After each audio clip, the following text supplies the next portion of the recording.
कथा हरि अनंत हरिवंश पुराण कथा हरि अनंत हरि कथा अनंता। तीसरा अध्याय आर्य की स्तुति विष्णु पर्व। वेशवास जी कहते हैं, जन्मजय पूर्व काल में जैसा ऋषियों ने बताया है उसके अनुसार मैं आर्या देवी की स्तुति का वर्णन करता हूँ।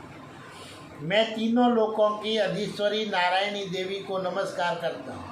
देवी तुम्ही सिद्धि धृति कृति श्री विद्या संतति मति संध्या रात्रि प्रभा निद्रा और काल रात्रि हो।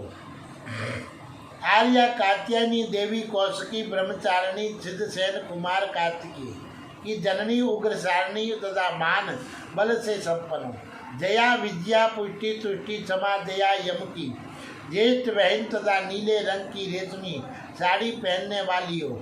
तुम्हारे बहुत से रूप है इसलिए तुम बहुरूपा हो। विकराल रूप धारण करने के कारण तुम विरूपा हो। अनेक प्रकार की विधियों को आचरण में लाने वाली हो।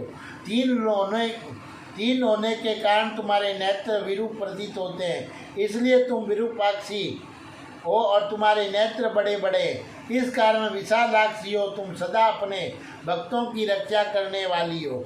महादेवी पर्वतों के गोड़ शिखर पर, नदियों में, गुफाओं में तथा वनों और कुवनों में भी तुम्हारा निवास है। सबरों बर्बरों और पुलिंदों ने भी तुम्हारा अच्छी तरह से पूजन किया है। तुम मोर पंख की ध्वजा से सुशोभित और क्रमशः सभी लोकों में विचरित रहती हो। मुर्गे बकरे भेड़ सिंह तथा व्याघ्र आदि पशु पक्षी तुम्हें सदा घेरे रहते हैं। तुम्हारे पास घंटा की ध्वनि अधिक होती है और तुम विंध्यवासिनी नाम से विख्यात। देवी तुम त्रिशूल और पटीस धारण करने वाली हो। तुम्हारी पताका पर सूर्य और चंद्रमा के चिन्ह। तुम प्रत्येक मास के कृष्ण पक्ष की नमी और शुक्ल पक्ष की एकादशी हो। बलदेव जी की बहन हो। रात्रि तुम्हारा स्वरूप है और कला तुम्हें प्रिय लगता है। तुम संपूर्ण भूतों का आवास स्थान, मृत्यु तथा परम गति हो। तुम नंद गोप की पुत्री, देवताओं को विजय दिलाने वाली, चीर वस्त्र धारणी और सुवासिनी रोद्री, संध्या काल में विचरने वाली और रात्रि हो। तुम्हारे केस विक्रे हुए हैं और तुम्ही प्राणियों की मृत्यु मधु से युक्त तथा मांस से रहित बलि तुम्हें प्रिय है। तुम्ही लक्ष्मी हो तथा तुम्ही दानवों का वध करने के लिए अलक्ष्मी बन जाती हो। तुम्ही सावित्री, देव माता, अदिति तथा समस्त भूतों की जननी हो। कन्याओं का ब्रह्मचर्य तुम्ही हो और विवाहित युवतियों का सौभाग्य भी तुम्ही हो। और तुम्ही यज्ञों की अंतर्वेदी तथा ऋत्विजों की दक्षिणा हो। किसानों की सीता, हल जीतने से उभरी हुई रेखा तथा समस्त प्राणियों को धारण करने वाली धरणी भी तुम्ही हो।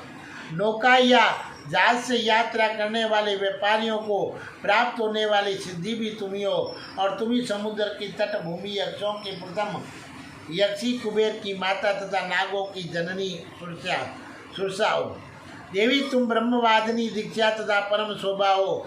ज्योतिर्मय ग्रहों एवं तारकों की प्रभा हो तथा नक्षत्रों में रोहिणी हो।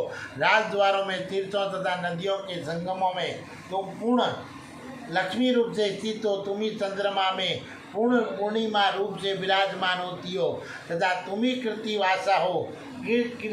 और तुम महर्षि वाल्मीकि में सरस्वती रूप से, श्री कृष्ण दुपायमान व्यास में स्मृति रूप से तथा ऋषि मुनियों में धर्म बुद्धि रूप से स्थित हो। देवताओं में सत्य संकल्पात्मकम चित्तवर्ती भी तुम्ही हो।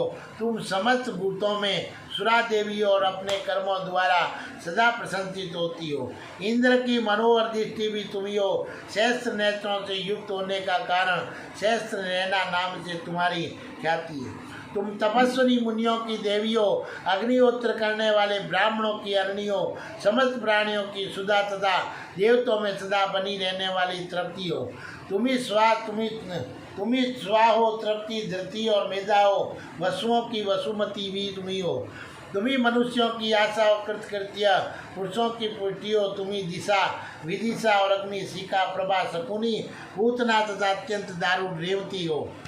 समस्त प्राणियों को मोह में डालने वाली निंद्रा भी तुम्ही हो। तुम क्षत्रिया हो, विद्याओं में ब्रह्म विद्या हो तथा तुम्ही उपकार एवं भ्रष्टाकार हो।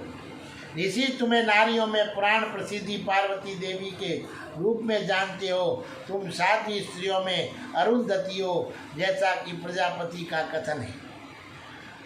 तुम अपने प्रायवाची दिव्य नामों द्वारा इंद्राणी के रूप में विख्यात हो। तुमने इस समय समस्त चराचर जगत को व्याप्त कर रखा है। समस्त संग्राम में, आग से जलते हुए घरों में, नदी के तटों पर, चारों और लुटेरों के दलों में, दुर्गम स्थानों में, भय के सभी अवसरों में और प्रदेश में राजाओं के द्वारा बंधन प्राप्त होने पर शत्रुओं का बंधन करते समय एवं सभी प्राण संकट की घड़ियों में तुम ही सबकी रक्षा करने वाली हो, इसमें संशय नहीं। देवी, मेरा हृदय तुमसे लगा हुआ है। मेरा चित्त और मन भी तुम्हारे चिंतन एवं मनन में तत्पर है। तुम समस्त पापों से मेरी रक्षा करो। तुम्हें मुझ पर कृपा करनी चाहिए। जो मनुष्य मेरे विष्णु द्वारा किए गए तथा व्यास जी के द्वारा पद में आवत किए हुए इस सुंदर दिव्य स्रोत का प्रातःकाल उठकर और शुद्ध भाव से संचित होकर पाठ करता है, उसे तुम 3 ही महीनों में मनोवांछित फल प्रदान कर देती हो। तथा जो 6 महीनों तक लगातार पाठ करता रहे, उसे कोई एक विशिष्ट वर देती हो। और 3 महीनों तक पूजित होने पर तुम उपासकों के दिव्य दृष्टि प्रदान करती हो। 1 वर्ष तक आराधना करने पर उसे उसकी इच्छा के अनुसार सिद्धि देती हो। और श्री कृष्ण दुपायमान व्यास जी ने ऐसा बताया है कि उसके अनुसार तुम ही सत्य एवं दिव्य ब्रह्मा हो। माँ भागे, तुम पूजित हो।